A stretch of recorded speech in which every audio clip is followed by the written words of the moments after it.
Ok, entonces vamos a trabajar hoy. eh, a empezar un nuevo capítulo. Yo creo que con eso ya terminamos toda la parte matemática. Entonces vamos a trabajar, eh, vamos a meternos en los espacios vectoriales, pero de dimensión infinita. Eh, que es básicamente en donde reposan las funciones de onda en ese tipo de espacio vectorial de dimensión infinita. Entonces tienen sus detalles adicionales para poderlo manejar correctamente. En otras palabras, los espacios vectoriales de dimensión infinita, hay un tipo de espacio vectorial eh, eh, que es donde están las funciones de onda, los espacios de Hilbert. Entonces, esto es una, un concepto que uno maneja, expresa a toda hora, los espacios de Hilbert para referirse a las funciones de onda. Entonces, es importante saber que es un espacio de Hilbert. A veces de pronto tenemos problemas para comprenderlo. Entonces, la idea es eh, darle una definición correcta de qué es lo que es un espacio de Hilbert y ya con eso pues tendríamos un formalismo matemático importante eh, para entender en dónde es que las funciones de onda de la mecánica cuántica reposan. Bueno, a ver, lo primero, pues, eh, a ver, un espacio vectorial, nosotros hemos trabajado hasta ahora espacios vectoriales de dimensión finita. Infinito significa que la base con la cual puedo expresar cualquier elemento del espacio vectorial, esa base tiene un número de elementos finito, que es el tipo de espacios vectoriales que hemos trabajado hasta ahora, los arreglos n-dimensionales, Cn, Rn, eh, las matrices también como espacios vectoriales, todas tienen dimensión finita. Los números reales, los números complejos, eh, todos esos casos son de dimensión infinita. Pero entonces, el asunto es que muchos de los resultados que obtuvimos previamente, pues, se siguen aplicando para espacios vectoriales de dimensión infinita. Eh, por ejemplo, el concepto de combinación lineal obviamente se mantiene, la independencia lineal se mantiene, pues al fin y al cabo son espacios vectoriales, de todas maneras. El asunto eh, de la base, ¿no? La diferencia es que aquí la base pues, va a ser infinita. El concepto de subespacio, pues obviamente se sigue manteniendo, el span, etcétera. Muchas de las cosas eh, se aplican al caso de espacios vectoriales de dimensión infinita. Pero la diferencia, lo crucialmente diferente, y que hace que el estudio de los espacios vectoriales de dimensión infinita sea más rico y menos trivial, es que eh, el, eh, en un espacio vectorial de dimensión finita, nosotros tratamos con sumas finitas. Pues la base pues, es finita, entonces las sumas son finitas. En el caso del espacio vectorial de dimensión infinita, nos encontramos, nos enfrentamos a sumas infinitas. Esa es la gran diferencia. Entonces, eso implicaría entonces verificar si efectivamente esa suma es convergente. Entonces, cuando nos enfrentamos a esas sumas infinitas. ¿Sí? Entonces tenemos que investigar la convergencia de tales sumas. De resto todo está bien. Si la suma es finita, muy bien. Entonces, el problema es cuando nos enfrentamos. ¿Y por qué nos enfrentamos a sumas infinitas? Porque la base es infinita, no es finita. O sea, para expresar un vector del espacio vectorial de dimensión infinita, tenemos que hacer una suma infinita de términos de la base. Esa es la gran diferencia. Entonces, para poder dominar los espacios de Hilbert, tenemos que preguntarnos sobre lo que es convergencia, el concepto de convergencia. Vamos a hacerlo en principio de manera más general, hablando del concepto de norma, la norma de un vector. Bueno, eso ya lo habíamos de alguna manera ya trabajado, que es básicamente la longitud del vector, la norma.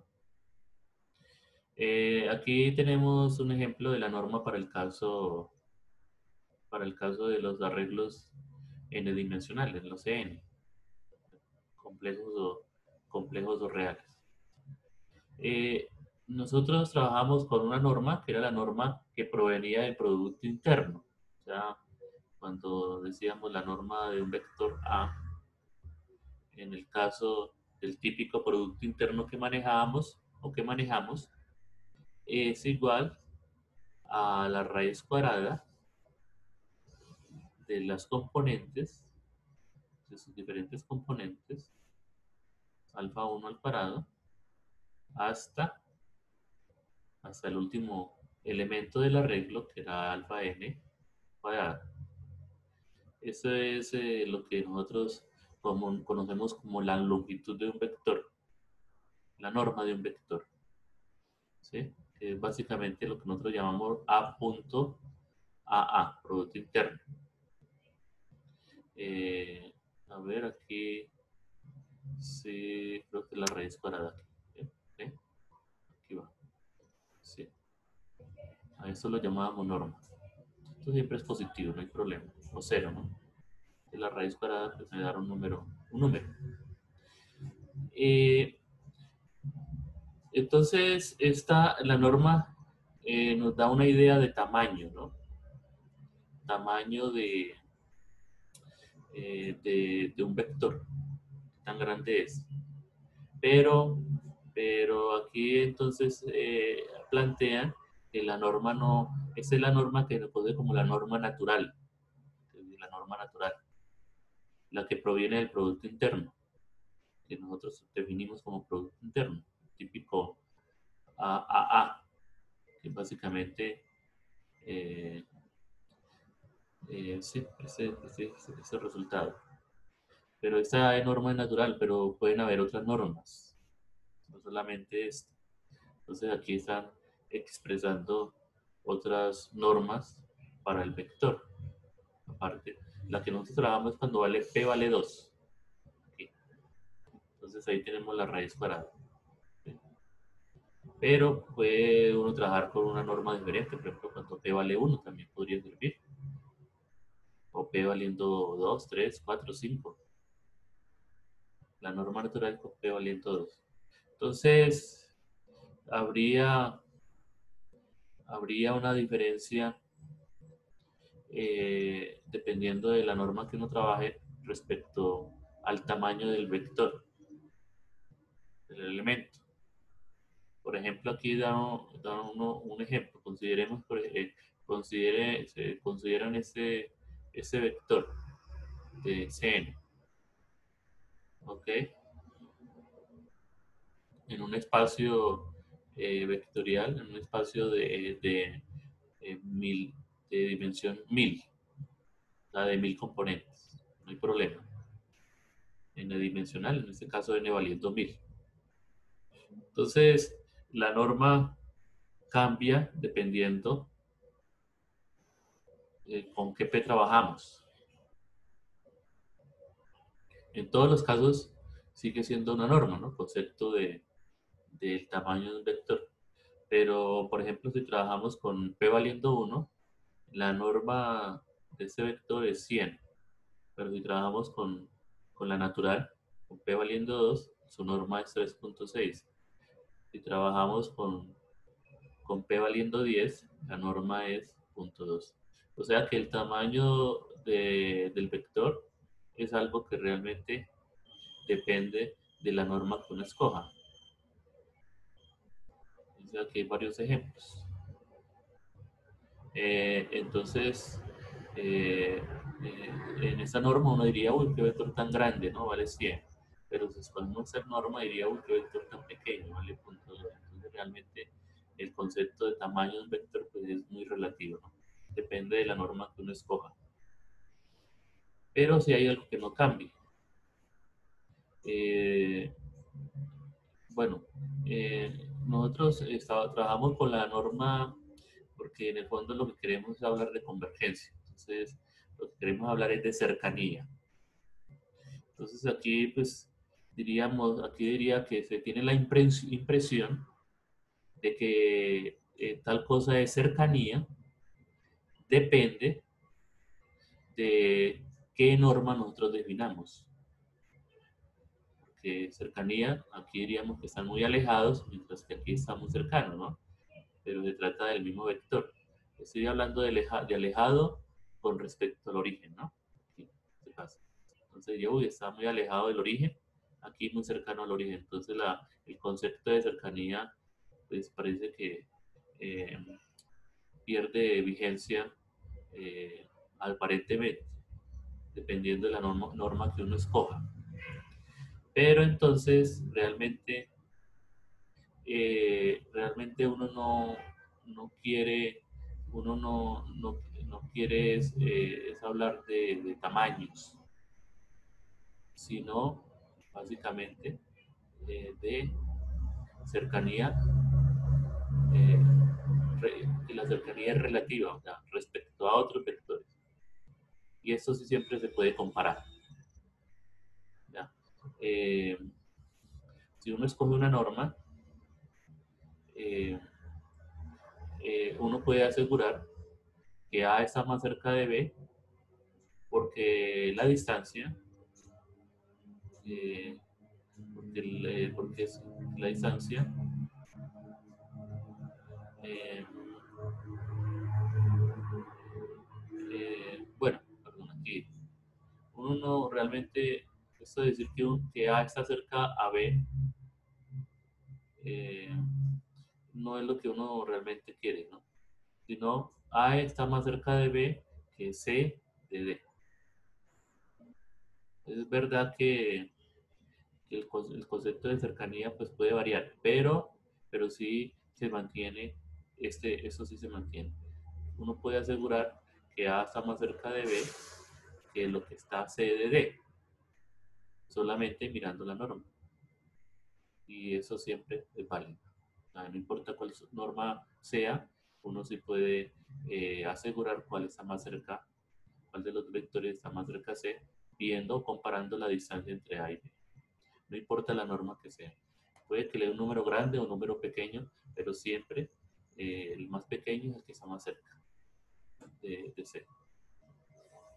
Entonces, la norma es la que realmente nos va a sacar de ese atolladero de la pregunta de qué es la convergencia, para poder hablar de sumas infinitas. Entonces, empezamos con un concepto muy matemático, pero, pero es el que realmente nos va a esclarecer lo que es un espacio de Hilbert. Y es lo que se conoce como la sucesión de Cauchy. Sucesión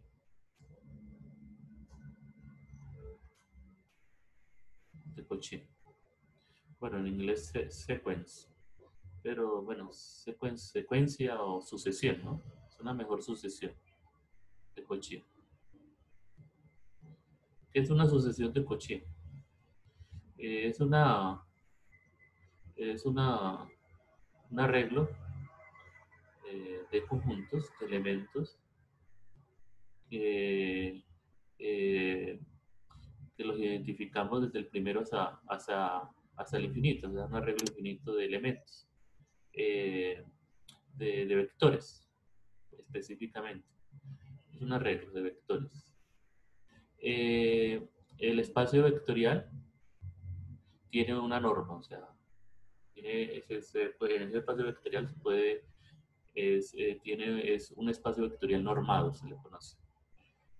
Puede que no tenga definido producto interno, puede que no lo tenga, pero sí tiene definido la norma, o sea, el tamaño de los vectores, sí lo tiene definido. Eh, Obviamente que más adelante pues nosotros vamos a trabajar con espacios vectoriales que tienen definido un producto interno y por tal motivo pues inmediatamente tienen una norma, como la raíz cuadrada del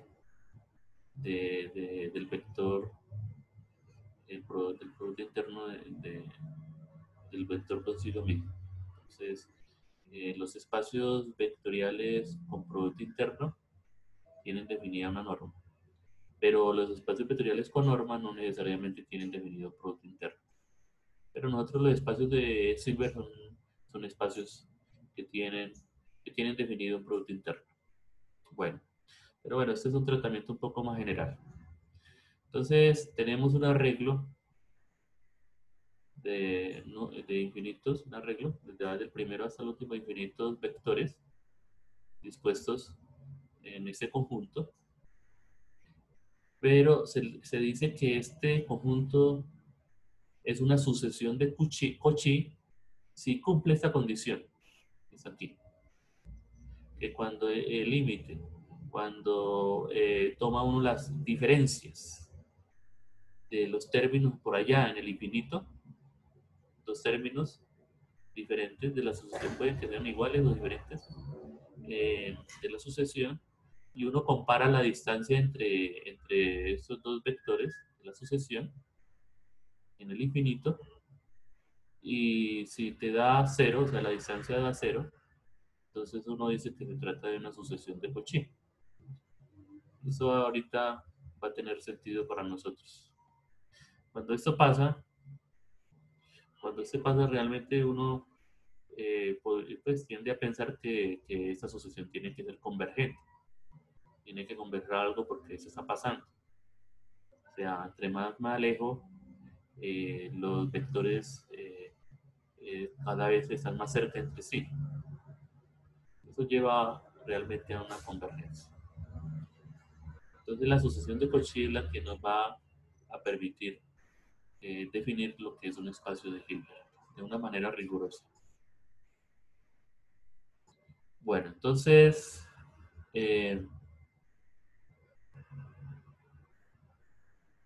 aquí precisamente lo dice.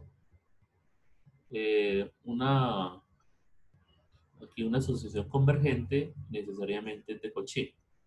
Ese es precisamente uno de los problemas que está al final del capítulo. Eh, una sucesión, digamos, convergente en este caso. Cuando uno dice convergente, es que el límite, cuando y tiende a infinito, de, de ahí tiende a un vector, que lo podemos identificar de esta manera. Eso significa convergente. O sea, en otras palabras, está diciendo que el límite, cuando y tiende a infinito, de la norma, de los vectores de la sucesión, quitándole el vector al cual converge, eso tiene que dar cero. Eso significa que la sucesión que está aquí converge a este vector, al vector A. Porque ocurre esto. Se lo podemos expresar de esta manera. Esto es esto. Estas dos cosas son equivalentes. O sea, uno dice que ahí converge a. Pero entonces dice acá que si la sucesión es convergente, pues necesariamente es de Cauchy. O sea, eh, ocurre esto. Ocurre esto. Ese es uno de los problemas del texto. No es difícil demostrarlo. Eh, que va a ocurrir esto. Bueno, aquí lo podemos incluso hacer. A ver, tenemos aquí un momentico. A ver, tenemos una sucesión convergente, límite, cuando i tiende a j, a infinito, perdón, y j tiende a infinito, de la diferencia de AI menos AJ. Tenemos que demostrar que eso tiende a cero, sabiendo que la sucesión es convergente. Entonces, básicamente lo que vamos a hacer es y tiende a infinito, j tiende a infinito. Vamos a sumar y restarle, a sumar y restar el vector al cual converge, ¿no? Pues eso ya lo sabemos porque es convergente esa sucesión. Entonces aquí sería menos AJ, perdón si está bien, menos AJ menos A. O sea, lo que hice fue básicamente sumar y restar. Aquí está, sí, efectivamente. Esto es esto. Sumando y restando el A. Y aquí dice aquí usando la desigualdad triangular. La desigualdad triangular dice que cuando usted coge dos vectores A más B, lo suma, esto siempre es menor o igual que la norma de A más la norma de B. Esta es la desigualdad triangular. Esto tiene que ver con el triángulo, desde el punto de vista geométrico. Siempre la hipotenusa tiene una longitud menor que la suma de los lados. No necesariamente tiene que ser un triángulo rectángulo, puede ser cualquier triángulo. A ver, eh, me salen rectángulos. Aquí tengo el A, tengo el B, aquí tengo la suma A más B, ¿no? Mirándolo como vector. Entonces, la desigualdad triangular dice que la hipotenusa siempre tiene una longitud menor que, que la suma de las longitudes de los otros lados, de los dos lados, de los otros lados. ¿Sí? Aquí está, este resultado pues es válido para vectores, pero sigue siendo válido para cualquier tipo de vectores. La norma de A más B siempre es menor o igual que la norma de A más la norma de B. Bueno, pero bien, proviene realmente de aquí, por eso se le llama desigualdad triangular. Entonces aquí lo aplicamos, aquí lo podemos aplicar. Esto va a ser siempre menor o igual que el límite cuando i tiende a infinito, j tiende a infinito, de menor o igual que la norma de este vector más la norma de este vector. Aquí el menos no importa, eh, porque uno puede, aquí si hay un menos acá, pues lo puede meter y colocar aquí un más, entonces sigue siendo válido, ¿no? Pues el límite y la norma de menos a es lo mismo que la norma de a. Eso es cierto también. Entonces, por eso uno dice aquí límite cuando norma de ahí menos a más límite cuando, perdón, aquí tenemos i y tenemos j, pero ya aquí solamente tenemos la i, entonces se nos va la j, ¿no? Y aquí lo contrario. Aquí sería AI, AJ menos A. Pero yo sé que la sucesión es convergente. Esto no está cero. Eso también no está cero. Es convergente. Converge a A.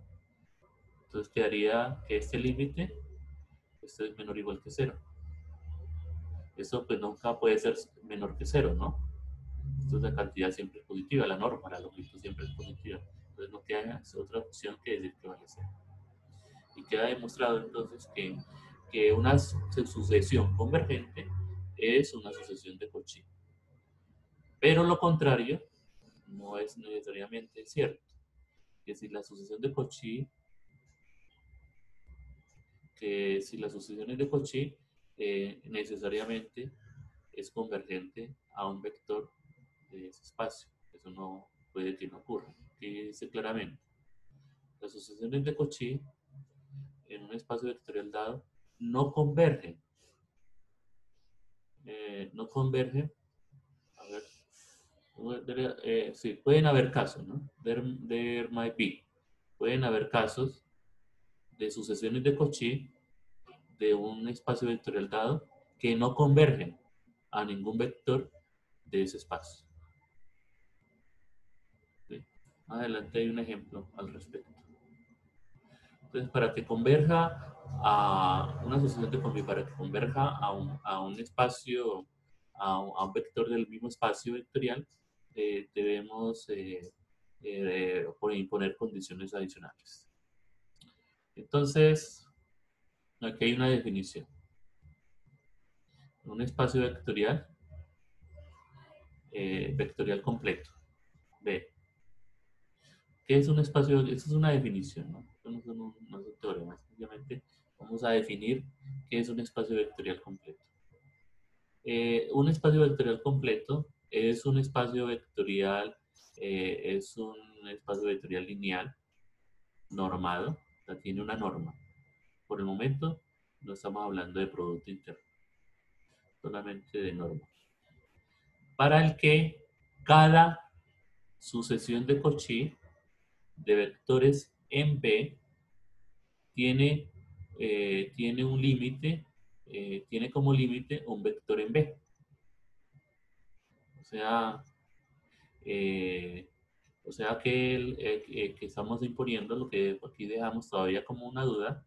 Entonces, cuando cualquier, no importa qué sucesión usted se escoja, que sea de Cauchy, o sea, que cumple esta condición, si converge a un vector del mismo espacio, entonces se le conoce como un espacio vectorial completo. ¿Sí? En otras palabras, si tenemos esta sucesión, es una sucesión de Cauchy, entonces existe un vector B, un vector A, perdón, que pertenece a B tal que la sucesión converge a ese vector. Mira, aquí está hablando ahorita. O sea, la distancia entre A y A se hace cada vez más pequeña. Entonces uno puede decir aquí que ahí la sucesión converge al vector A. O sea, se cumple esa condición. Y donde A, pues obviamente, pertenece al espacio vectorial. Si no está en el espacio vectorial B, entonces no sería un espacio vectorial completo. Entonces, bueno, esta es la definición cuando hablemos de espacios vectoriales completos. Ejemplos de espacios vectoriales completos. Los números reales. Ya sabemos que los números reales forman un espacio vectorial respecto a los reales. Entonces, la norma que podemos definir aquí en los reales es el famoso valor absoluto. El valor absoluto.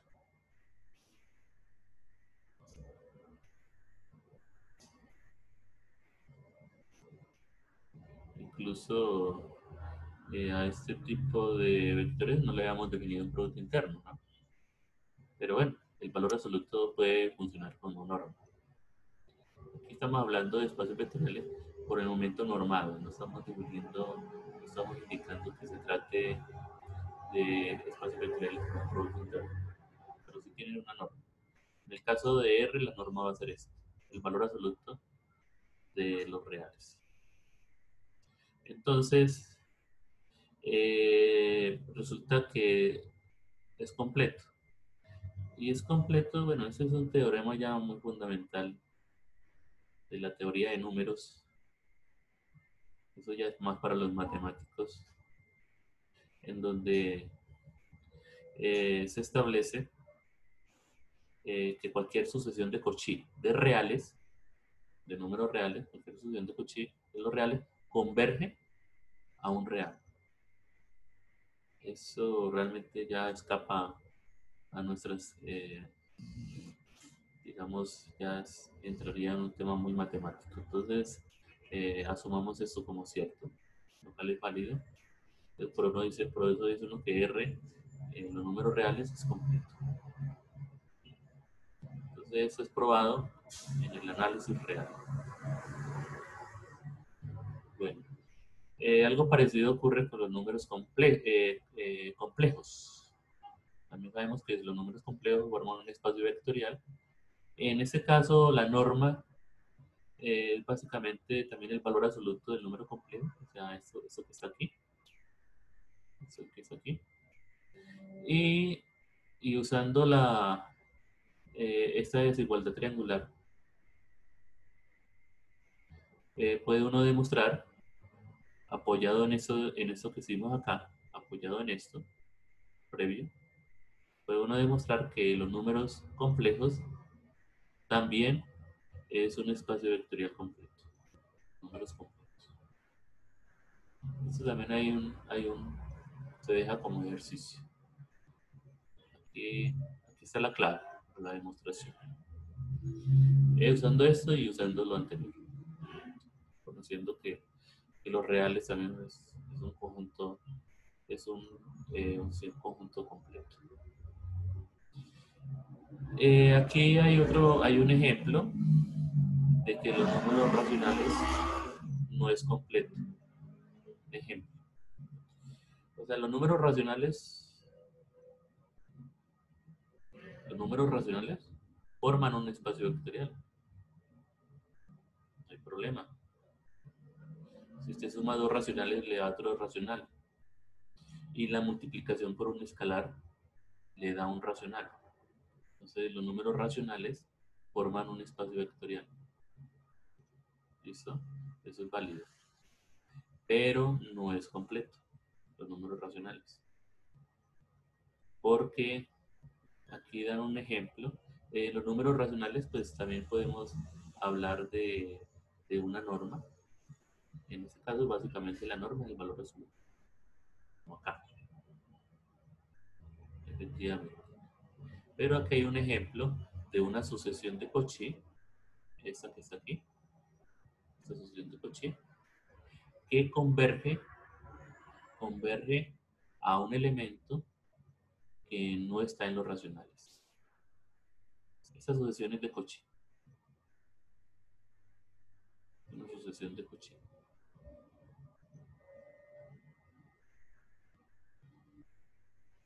Efectivamente, ¿no? Cuando K vale 1, K vale 2, 3, todo eso son racionales. ¿Ok? Pero esta sucesión nosotros ya la conocemos. ¿A qué converge? Al número E.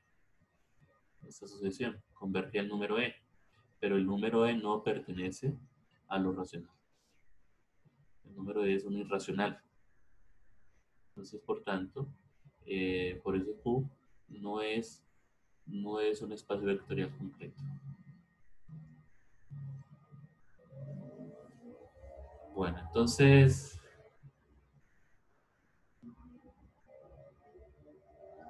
eh,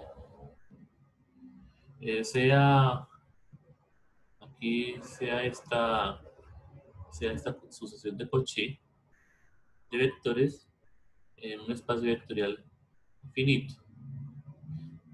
Bueno, también en los espacios vectoriales, bueno, tenemos un espacio vectorial finito, vamos a verificar que los espacios vectoriales de dimensión finita son completos. Eso es lo que vamos a verificar. Entonces, pues, como dice la definición, es completo si cualquier sucesión de Cauchy converge a un elemento del mismo conjunto. Eso es lo que vamos a verificar. Entonces, aquí tenemos una sucesión cualesquiera de Cauchy de un espacio vectorial formado, pues, espacio vectorial de dimensión finita. Entonces, pues, como es de dimensión finita, pues la base es finita. Aquí están los n elementos de la base. La base incluso es una base ortonormal. Entonces, cualquier elemento de esta sucesión de Cauchy, pues, se puede escribir en términos de la base. Aquí está cualquier vector de esa sucesión de Cauchy. Está aquí. Aquí lo estamos haciendo para el 10º vector de la sucesión de Cauchy. Y aquí, para el j-ésimo vector de la asociación de Cauchy. Aquí están indicados los coeficientes, indicando que se trata de la iésimo elemento de la sucesión. Y aquí el j-ésimo elemento de la sucesión. Aquí están los escalares que permiten, en términos de la base, ¿no? Que acompañan, que identifican al correspondiente vector en términos de la base escogida, ¿no? Para nuestro espacio vectorial. Entonces, ahora a continuación, pues le sacamos, calculemos la norma, la distancia, ¿no? Entre este vector ahí y AJ, aquí está. Entonces, lo que tenemos que demostrar básicamente es que esta asociación de Cauchy converge a un vector del espacio vectorial. Bien. Entonces, calculemos la norma. Nosotros estamos usando la norma que proviene del producto interno. Como es un espacio vectorial finito, tiene su producto interno. Aquí está. Como está aquí en términos de la base, pues podemos desarrollar y llegamos a este resultado. A ver, sí, recuerden que la norma de un vector al cuadrado si tiene producto interno, pues sencillamente es A con A. Lo que estamos haciendo acá. Es el caso para este vector, que es este, mismo vector AI menos AJ. Aquí está. Eh, entonces, si uno hace pues, la operación, pues el producto interno, pues le va a dar, aquí están los componentes. Estamos trabajando con un espacio vectorial, los complejos, por tanto, los escalares pueden ser complejos, aquí está. Y bueno, al resolver nos va a dar esto, ¿no? Ya lo sabemos. Las componentes, diferentes componentes al parado. Entonces, resulta que left hand side eh, eh, converge a cero porque nosotros asumimos, ¿sí?, que era una sucesión de Cauchy. Estamos asumiendo que es una sucesión de Cauchy. Entonces, esto que está aquí, el límite, cuando i tiende a infinito, j tiende a infinito, esto que nos va a dar cero. Eso ya es cierto. Entonces, de entrada, ¿no? Por definición. Entonces, esto de aquí implica que esta,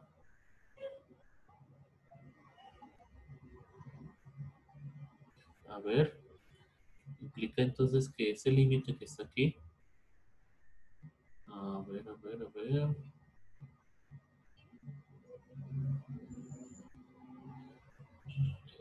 esto es igual a cero. Esto es una suma de términos al cuadrado, todos positivos. Entonces, implica, a ver, son positivos.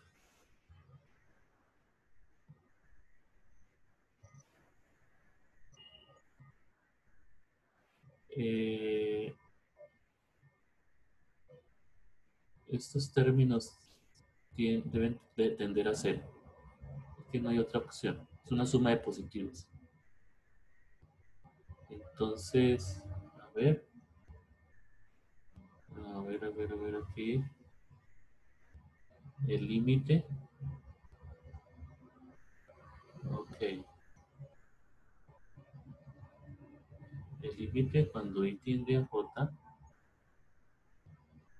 perdón, cuando i tiende a infinito, j tiende a infinito de menos AK y menos AKJ, esto debe tender a cero. Ok, ok, ok, ok, sí. Es que no queda de otra porque eso da cero. Es una suma de positivos. Entonces, los términos eh, deben tender a cero.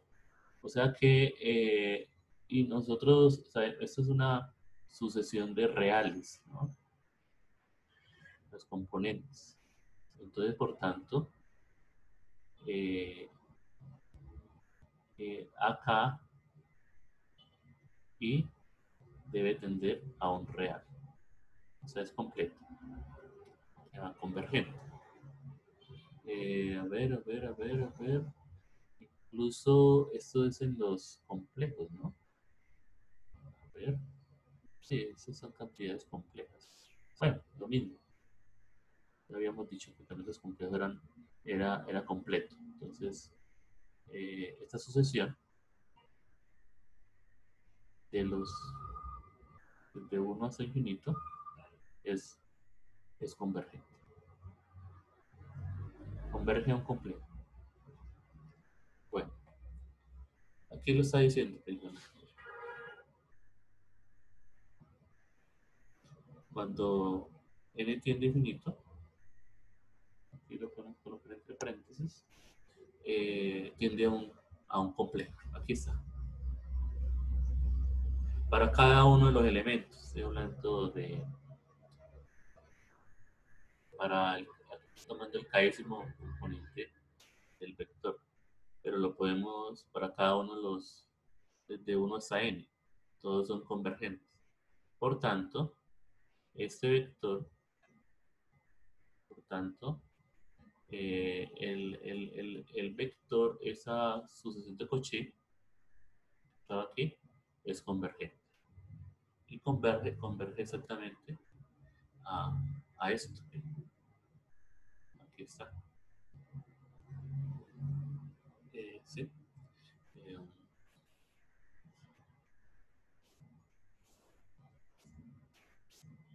eh, entonces, eh, entonces podemos decir ya con seguridad que aquí está precisamente la demostración, que es convergente. ¿Okay? Eh, Sacándole la norma al vector, nosotros sabemos que esto tiende a ser, ¿no? De aquí, de la afirmación que proviene de este hecho. No sabemos en principio cuáles serían estos valores, ¿no? Pero yo sé que existe, ¿no? Existe porque existe, pero no sé cuál es, pero bueno, pero sí existe. Habría que identificar. Pero entonces por eso podemos aquí afirmar entonces que estas sucesiones de Cauchy para espacios vectoriales de dimensión finita eh, convergen a un elemento de ese espacio vectorial. Por tanto, aquí está eh, la afirmación de que cada sucesión de Cauchy de un espacio vectorial en los complejos o en los reales, de dimensión finita, que tiene un producto interno. Bueno, en principio todos los espacios vectoriales de dimensión finita tienen un producto interno. Entonces, con el producto interno puedo definir una norma. Y, y la norma, y pues trabajando con una base específica, uno puede entonces demostrar que esa sucesión es convergente. Eh, Entonces, pues bueno, en otras palabras, eh, cada, eh, cada, a ver, cada espacio vectorial con un producto interno en los complejos o en los reales de dimensión finita es completo con respecto a la norma inducida por su producto interno. Eso es lo que se dice en la demostración. Aquí hay un ejemplo eh, de un espacio vectorial que no es completo. Ya lo vimos para los no racionales, pero también lo podemos ver para las funciones continuas. Las funciones continuas forman un espacio vectorial. Eso es cierto. Porque si usted coge dos funciones continuas y la suma, le da otra función continua. También las funciones continuas, al multiplicarlas por un escalar, le da una función continua. Entonces, los espacios vectoriales, las funciones continuas forman un espacio vectorial. Entonces, vamos a verificar que las funciones continuas no es un espacio vectorial completo. O sea, aquí dan un ejemplo, van a considerar un ejemplo de una sucesión de Cauchy que converge a un elemento que no está en ese espacio vectorial. Un ejemplo. Entonces, por tanto, no es completa. La asociación de Cauchy que se va a considerar es esta. Sus elementos van a ser estos.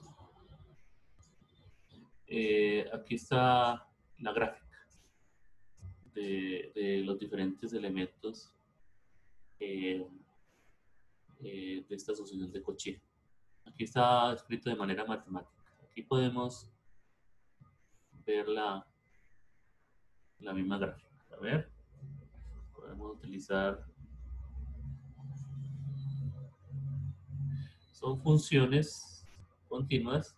Vamos a tomar a considerar funciones continuas en este intervalo. Entonces, vamos a trabajar entre -1 y 1. Entonces, para acá valiendo 1. Está valiendo 1. Básicamente, aquí tenemos 1x más 1 sobre 2. Aquí con k valiendo 1 entre -1 y 1. Entonces es una función, es una línea recta. Aquí me daría entre 1 y 1. O sea, es un punto. Entonces la gráfica sería más o menos así. A ver. Creo que va también. A ver. Cuando k vale 1, pendiente 1. K vale -1. X vale, perdón, -1. Da 0. A ver. Sí. Sí, estaba viendo aquí que no lo estaba indicando correctamente. A ver. Corremos aquí. Sí, estaba viendo que no me estaba dando. A ver.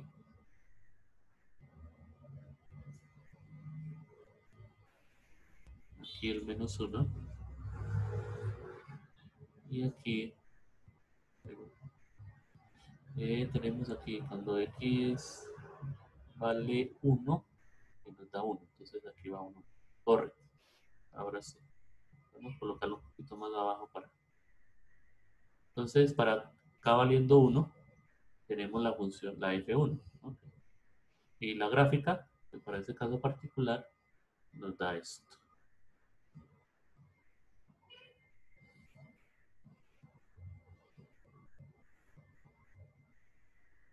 Nos da esta función. Al graficar, o sea, este sería f1.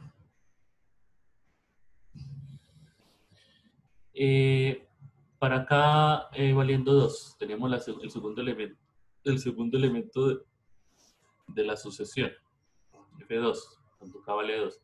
Entonces vemos ahí, cuando k vale 2, tenemos que vale 1, cuando x está entre 1 medio y 1, por aquí. Y también entre menos 1 y menos un medio, por acá, vale 1. Entonces, y después de esos puntos, acá, después de esos puntos, sí tiene un comportamiento lineal entre menos un medio y un medio. Entonces la gráfica sería algo como esto.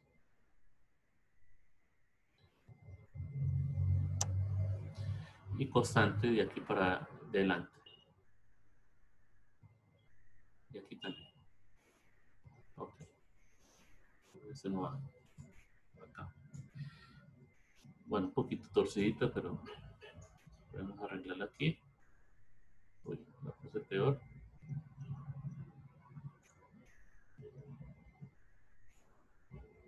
Listo. Y así podemos trabajar con K valiendo 3, seguir el siguiente elemento de la sucesión. Si uno grafica, pues va a dar algo como esto. Por acá. Y de aquí en adelante constante. Y de aquí en adelante constante. Y así sucesivamente.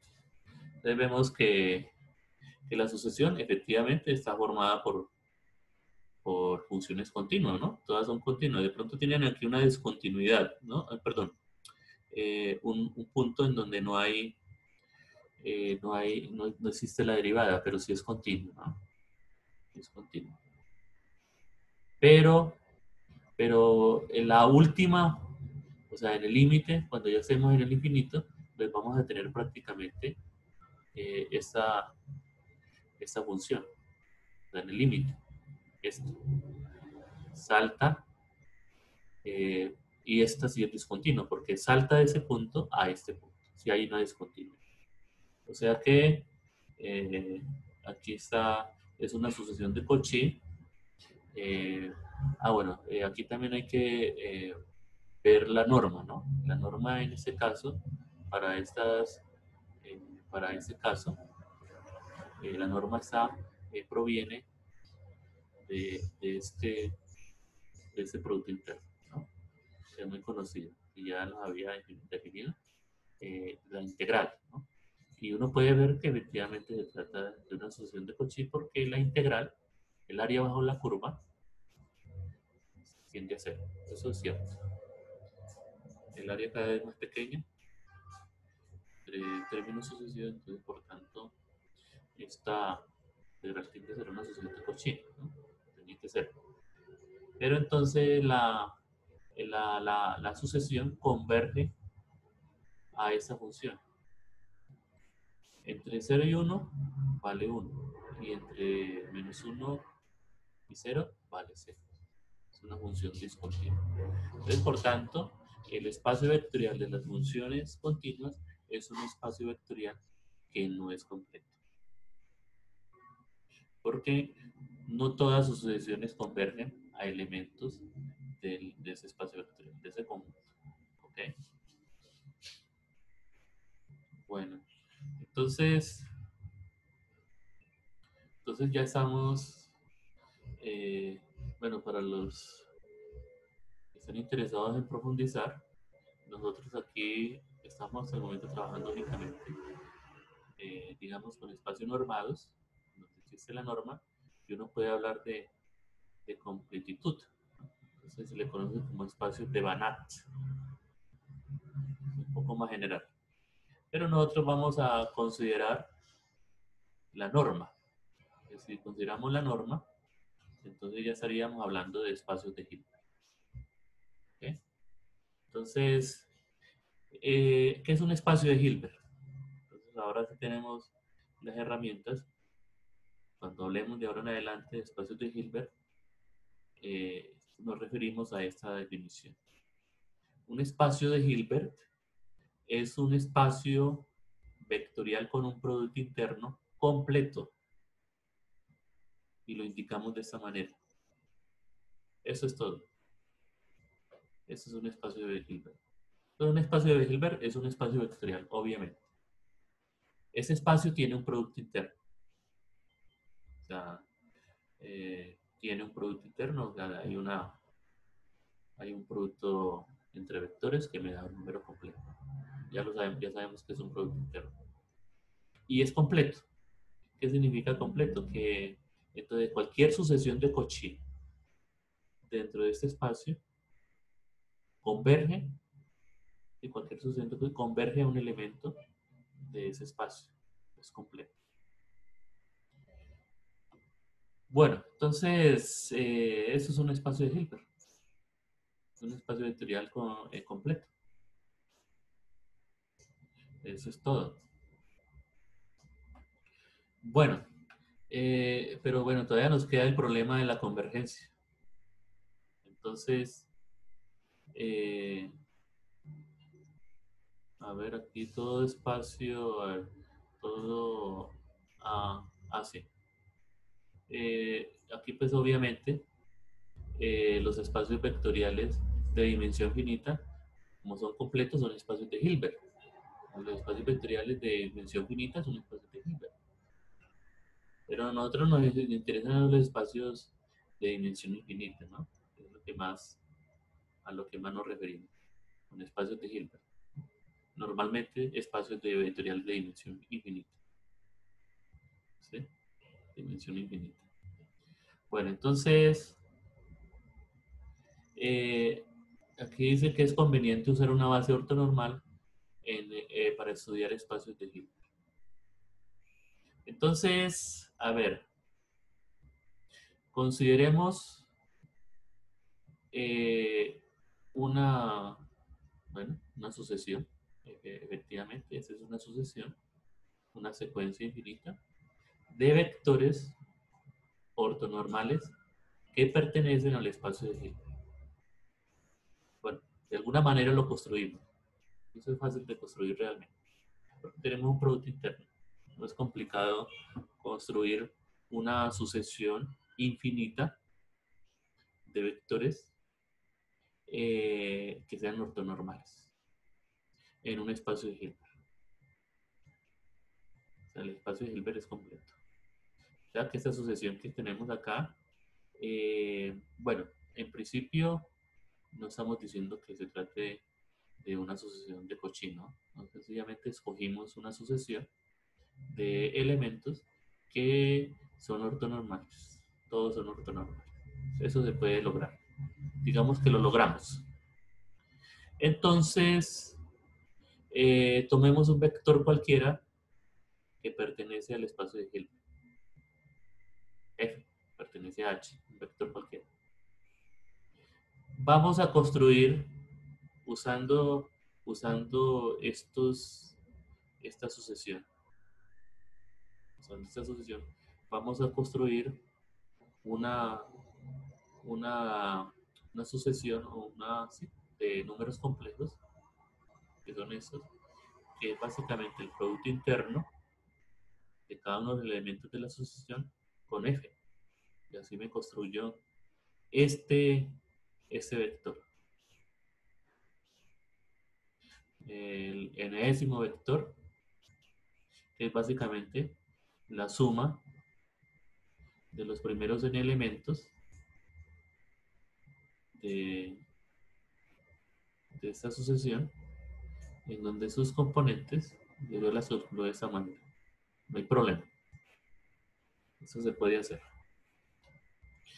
Eh, entonces, de alguna manera me estaría construyendo una sucesión de, de vectores Fn. Bueno, entonces, eh, vamos a mirar un resultado interesante de estos vectores. Esos Fn construidos a partir de esa manera. Eh, y lo podemos ver a través de la desigualdad de Schwarz. Aquí no hay problema, porque esto es una suma finita. Problema. Podemos utilizar la desigualdad de Schwarz tranquilamente. Aquí está.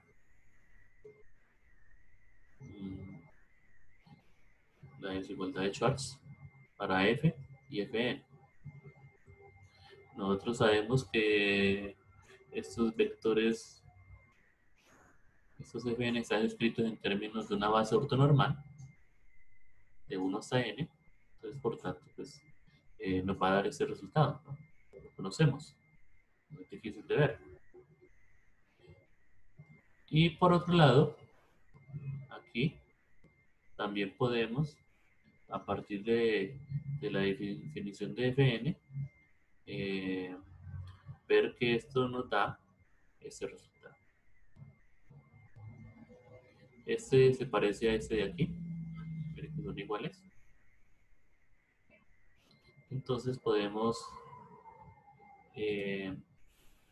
cancelar uno de aquí con uno de aquí.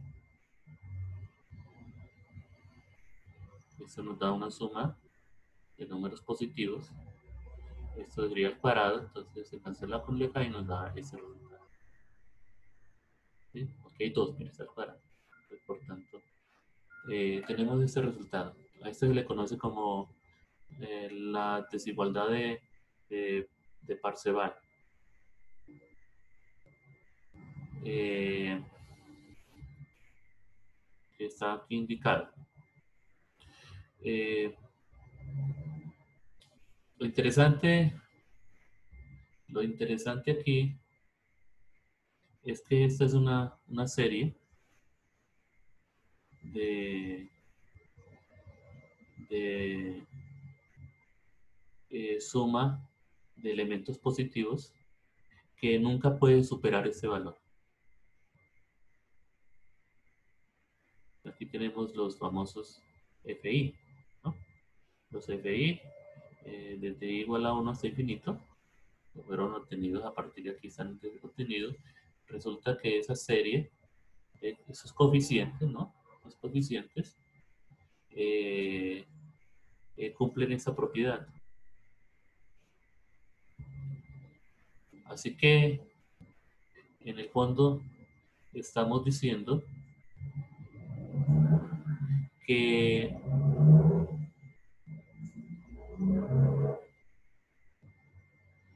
bueno, aquí está, estos resultados son condensados aquí en esta proposición. A ver, dice aquí, consideremos una sucesión de vectores ortonormales, conjunto infinito de vectores ortonormales en un espacio de Hilbert.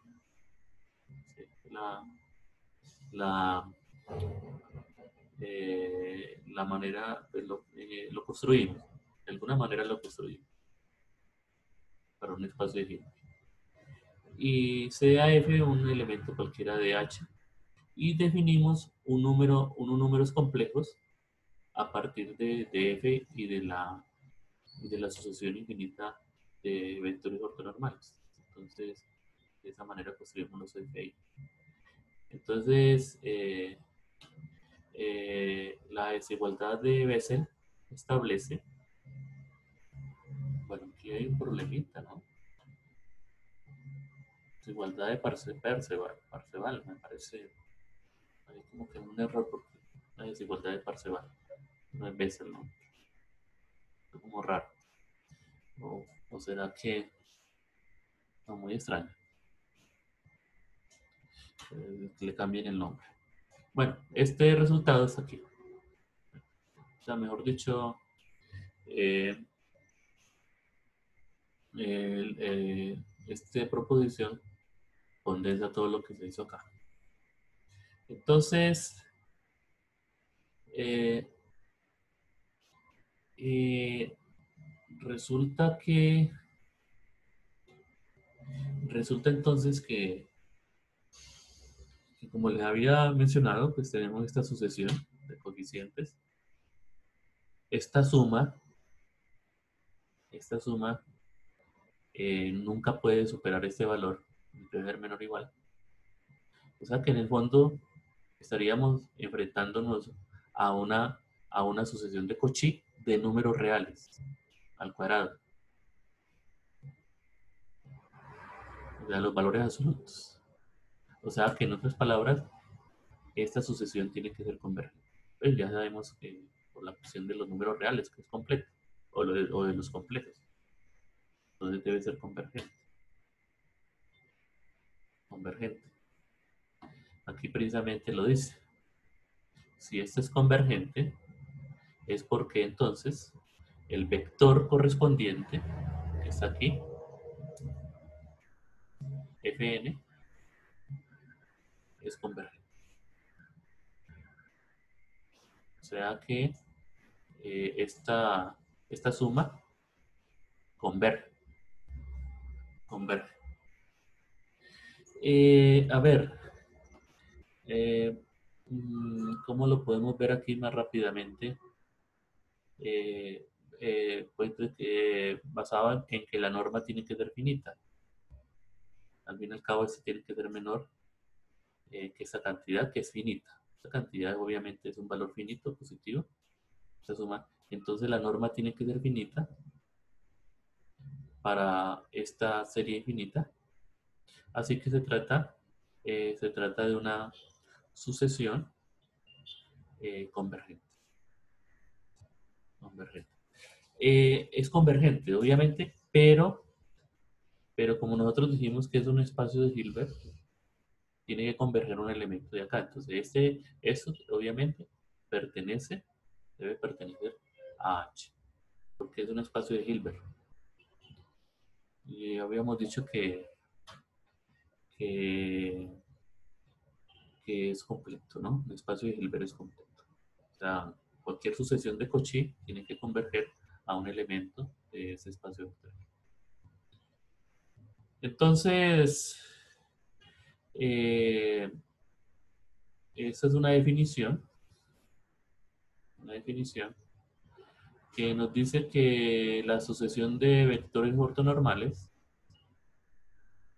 aquí, lo puedo construir en un espacio de Hilbert, es llamado completo si solamente si H es ortogonal a todos los, a ver si solamente si en H, si solamente, perdón, a ver, una sucesión de este tipo de vectores ortonormales en un espacio de Hilbert, esa sucesión se llama completa si los vectores ok, si solamente los vectores en H, if the only vector in H, si solamente el vector en H que es ortogonal a todos los ahí es el vector 0. Ok, ok. Bueno, esta es una definición. Bueno, aquí el concepto de completo es diferente. Está diciendo que no existe un vector diferente a estos en H que sea ortogonal a todos ellos. Que si lo hay, se trata del vector 0. Entonces, por ejemplo, supongamos que nos encontramos con un vector que nos dé 0. Entonces, para todo i, ¿no? Para todo i. Resulta listo, lo encontramos. Pues resulta que ese vector tiene que ser 0. No hay otra opción. Se trata del vector 0. Si eso ocurre, uno dice que ese conjunto de vectores ortonormales es completo. Es una definición. De alguna manera no nos escapa ninguno. Lo construimos y verificamos esto. Si logramos verificar eso, entonces decimos que ese conjunto es completo. Bueno, pero es un completo diferente a lo que habíamos dicho anteriormente. Bueno, entonces, las propiedades de completud es la condición extra aludida hacia, era lo que faltaba para hablar de convergencia. A ver, entonces aquí en esta proposición yo creo que está resumido todo. Y es lo que realmente vamos a usar eh, de muchas maneras, lo vamos a usar en nuestra, en nuestro, cuando trabajemos con las funciones de onda.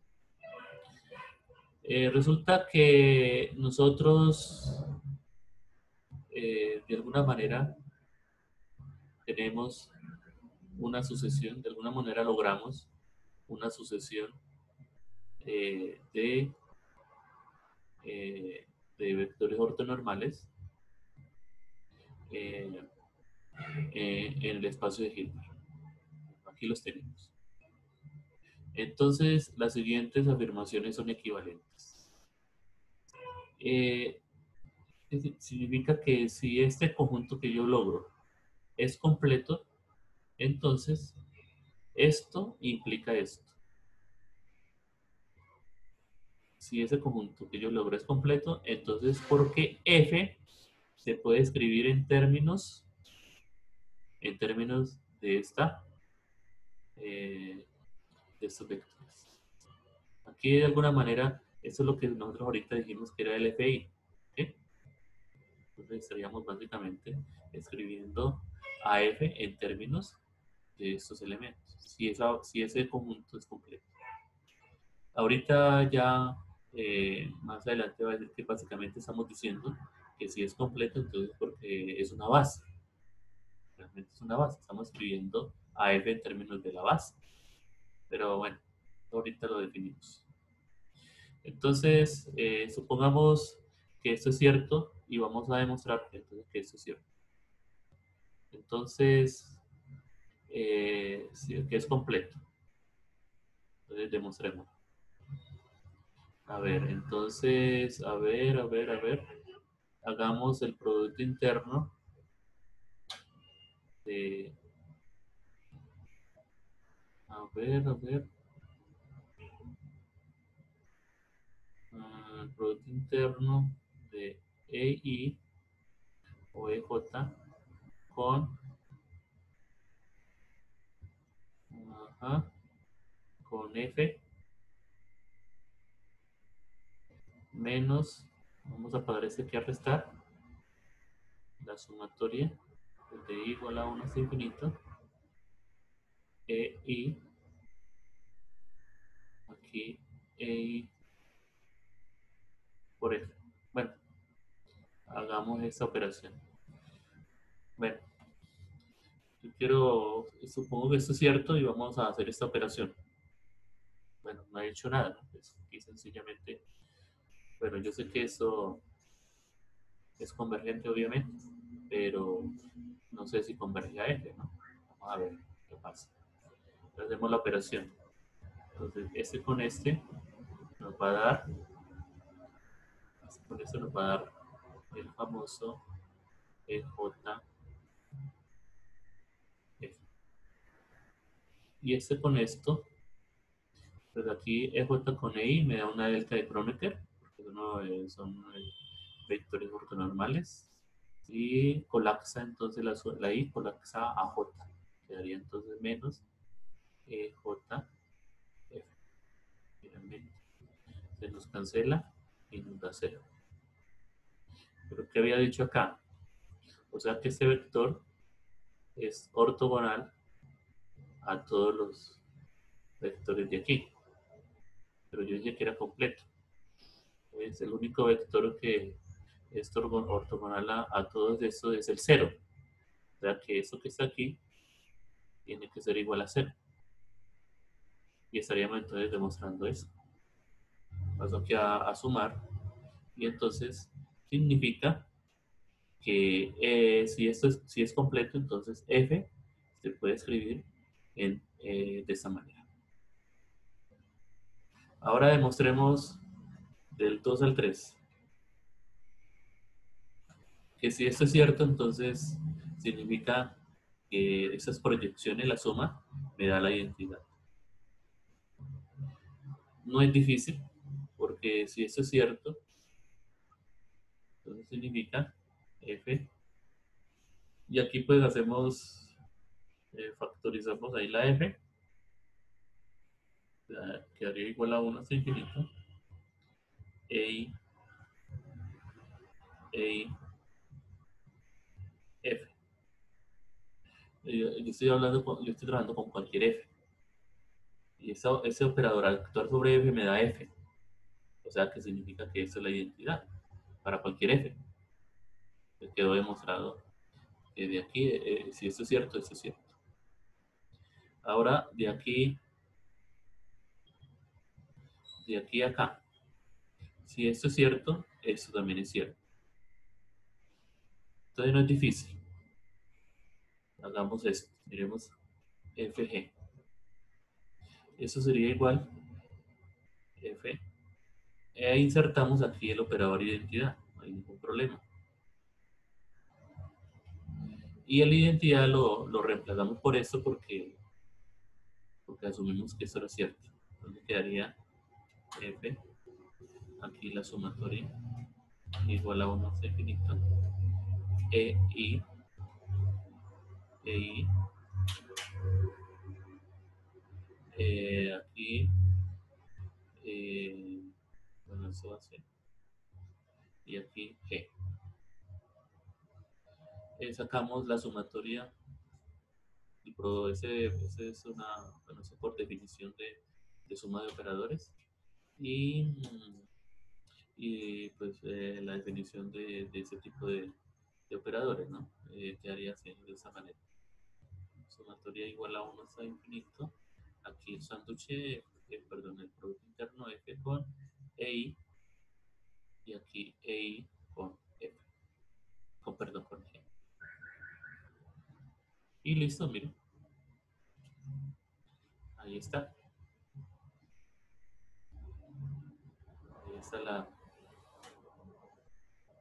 esto es una suma de operadores, ¿no? Definición. Por eso sacamos la sumatoria. Y luego, pues aplicamos eh, la definición de ese tipo de operadores, ¿no? De nuestra estructura.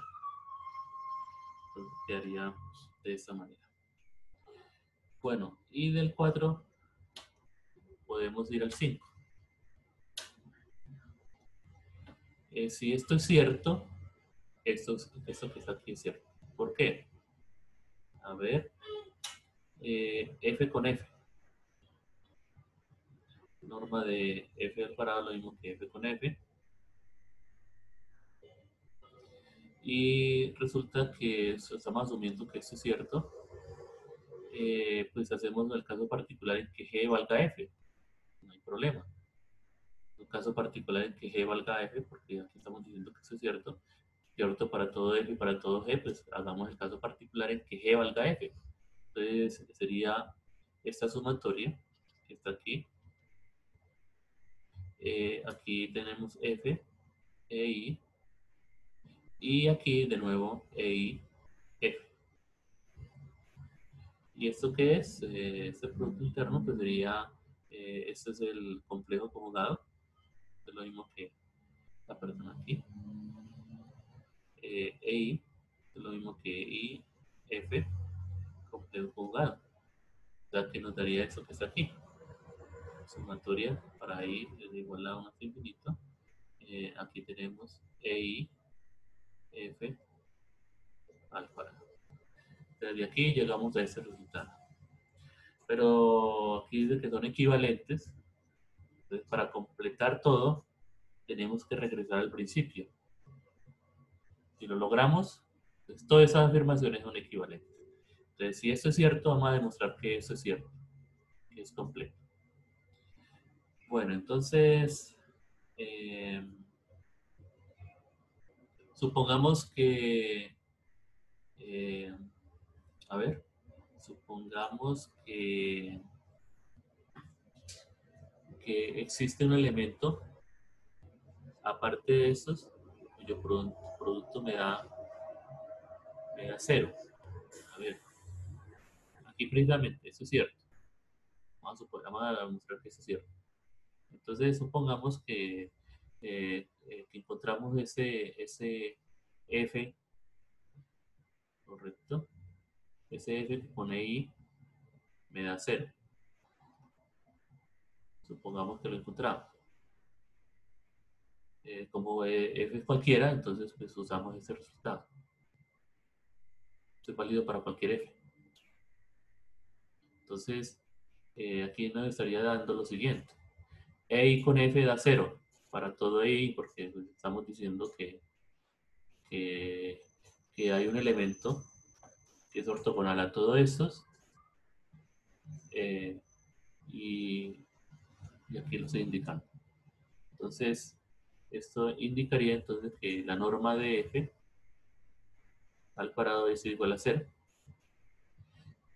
Pero si eso ocurre, entonces se trata del vector 0. Porque la norma es 0. La norma es 0. El único que tiene norma 0 es el vector 0, o sea, no hay de otra.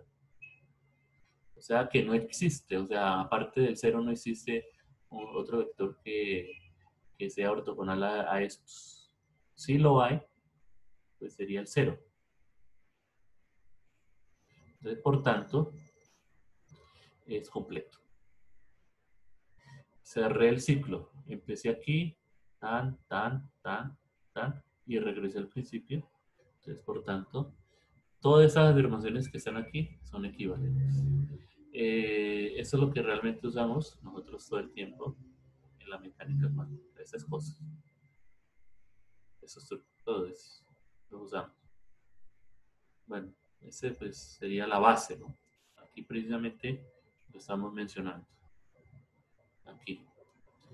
Un conjunto, una asociación ortonormal completa en un espacio de Hilbert se llama base de H. O sea, eso es la base. Si es completo, ¿no? O sea, no existe un vector aparte del 0 que sea ortogonal a todos estos vectores. Entonces, esto es una base realmente. Hemos encontrado una base.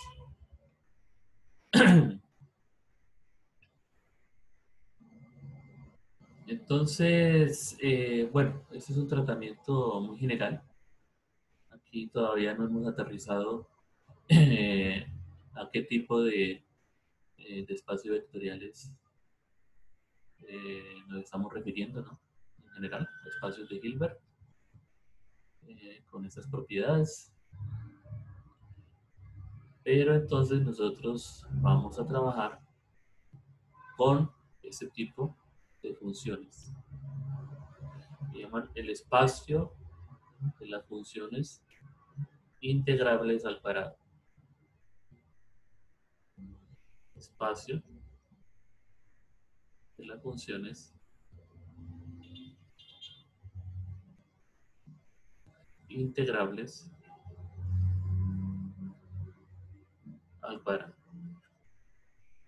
En principio, este espacio es un espacio vectorial. De la función en general, las funciones son espacios vectoriales. Eso sí está ya verificado. Pero no podemos asegurar que sea un espacio de Hilbert, ¿no? No lo podemos asegurar. Ya incluso ya hace poco mostramos que las funciones continuas no son un espacio vectorial. Perdón, no son, no son un espacio de Hilbert, ¿no? Porque las funciones continuas no son completas. Pero aquí estamos trabajando por otro tipo de funciones. Son como las funciones integrables al cuadrado. O sea, cualquier función que sea integrable al cuadrado hace parte de este espacio. Resulta que este conjunto sí es un espacio de Hilbert. Y precisamente las funciones de onda son funciones las funciones de onda de la mecánica cuántica son funciones de este tipo, son integrables al cuadrado. Incluso en todo el espacio. En principio podemos trabajar en un intervalo, pero lo podemos trabajar de menos infinito a infinito. Bueno, entonces A ver, eh, en, eh, en el capítulo 1 mostramos que el conjunto de todas las funciones continuas definidas en el intervalo A-B pues forman un espacio vectorial lineal, ¿no? Eso sí, ya estaba verificado. Ahora en el ejemplo de ahorita mostramos que este espacio no es completo. Efectivamente, las funciones continuas no son completas. Pero si alargamos, pero si alargamos ese espacio, ¿será que se vuelve completo? O sea, consideramos funciones que no sean continuas. Visto que estamos interesados en un producto que también tenga, pues, en un conjunto pues, que también tenga un producto interno. Entonces, el producto interno natural para las funciones es definirlas en términos de las integrales. Pero deseamos que asegurarnos de que nuestras funciones sean integrables, o sea, las funciones deben ser integrables. Eso pues, obviamente para las funciones continuas es válido, pero puede ser que las funciones no sean integrables, entonces habría un problema. Pero sin embargo, la integrabilidad no requiere continuidad. Una función, una función discontinua puede ser integrable, así sea discontinua. Lo único que requiere es que sea continuo a tramos. Por ejemplo, una función de este tipo,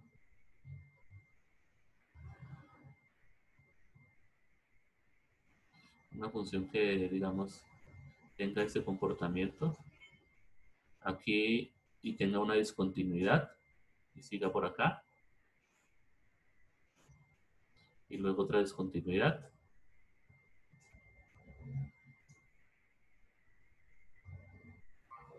Se puede integrar, así sea discontinuo, sí se puede integrar.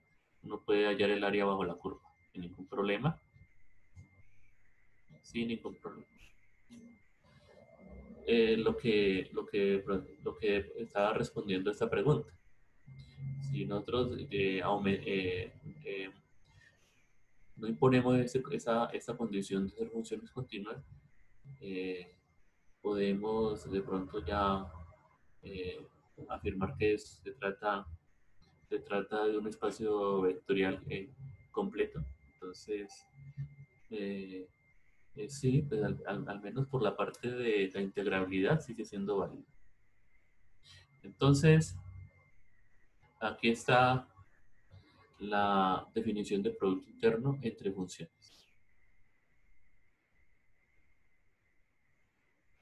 La única condición para que este producto interno se pueda realizar es que las funciones sean integrables. Pero se pueden ser funciones discontinuas, no tienen que ser continuas. Y se pueden integrar. Aquí están las funciones, son funciones de los complejos. Y aquí está la función de peso. Normalmente esta función de peso la hacemos igual a 1, en el caso de las funciones cuadrado integrales. Entonces, aquí tenemos el producto interno, la norma, ¿no? Es esta que está aquí. Entonces, tales funciones, bueno, y otra cosa, que también es importante, ¿no? Obviamente, ¿no? Eh, se exige, ¿no? Que esa integral exista, ¿no? Porque uno podría integrar y me da un infinito, podría ocurrir eso, ¿no? Entonces, esta integral existe, ¿no? Da un valor. Entonces, cuando eso ocurre, entonces uno estaría hablando funciones para las cuales tal integral está definida. Se dice que son funciones integrables al cuadrado o cuadrado integrable, integrales al cuadrado.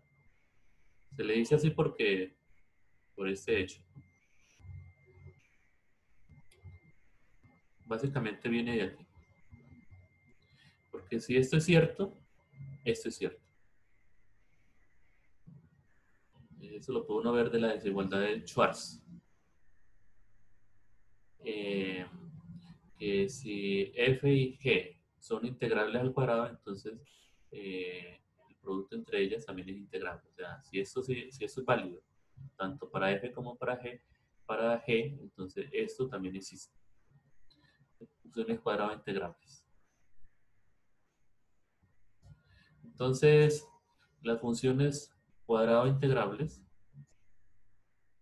en el intervalo AB, normalmente el intervalo que vamos a trabajar es entre menos finito e infinito. Se indican de esta manera. Aquí está. El L tiene que ver con, con esta,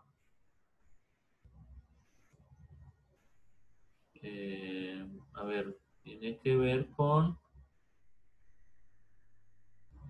el hecho de que las funciones sean integrables, así no sean continuas. O sea, el W que está aquí tiene que ver con la función de peso y el cuadrado que está aquí pues tiene que ver con el hecho de que eh, para la potencia de F, ¿no? Lo que estaba diciendo acá. Para, podríamos eh, trabajar con otro tipo de integrales, ¿no? Estamos trabajando con estas, entonces este es el conjunto de las funciones cuadradas integrables, está indicado acá. Este conjunto es un espacio de Hilbert. Aquí precisamente lo dice. Obviamente esto está más allá del alcance de nosotros para verificar, pero aquí hay un lugar en donde está la demostración. A ver, normalmente nosotros trabajamos con una función de peso igual a 1. Entonces, como vale 1, entonces no lo indicamos. Trabajamos con este. Aquí. Eh, este teorema dice que, que el conjunto de las funciones cuadrado integrables es completo. Este teorema. O sea que el conjunto de las funciones cuadrado integrales al cuadrado, es un espacio de Hilbert, porque tiene un producto interno, ¿no? O sea, un conjunto, un espacio vectorial con producto interno de dimensión infinita eh, define, define un espacio de Hilbert. Bueno, yo creo que de aquí en adelante ya de pronto se vuelve un poco más técnico, yo creo que no nos hace falta. No hace falta, ya están de pronto metiéndose para ejemplos particulares, por ejemplo, las funciones monomiales pueden ser una buena base para, para el espacio de las funciones cuadrado integral. Los monomios de diferentes grados forman una base del espacio de Hilbert, pero no es ya de pronto construyendo primero ortonormalizando, es un poco técnico ya, pero nosotros vamos a trabajar con otro tipo de bases, realmente, no con estas. Eh, pero, pero yo creo que ya está aquí todo lo más importante está aquí mencionado.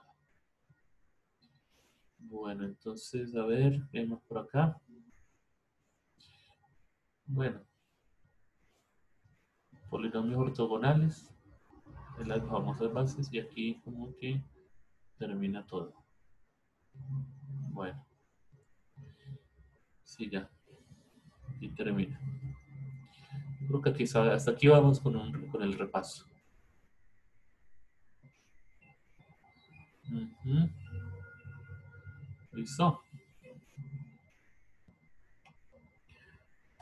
Bueno, entonces, pues yo creo que no hay más que decir.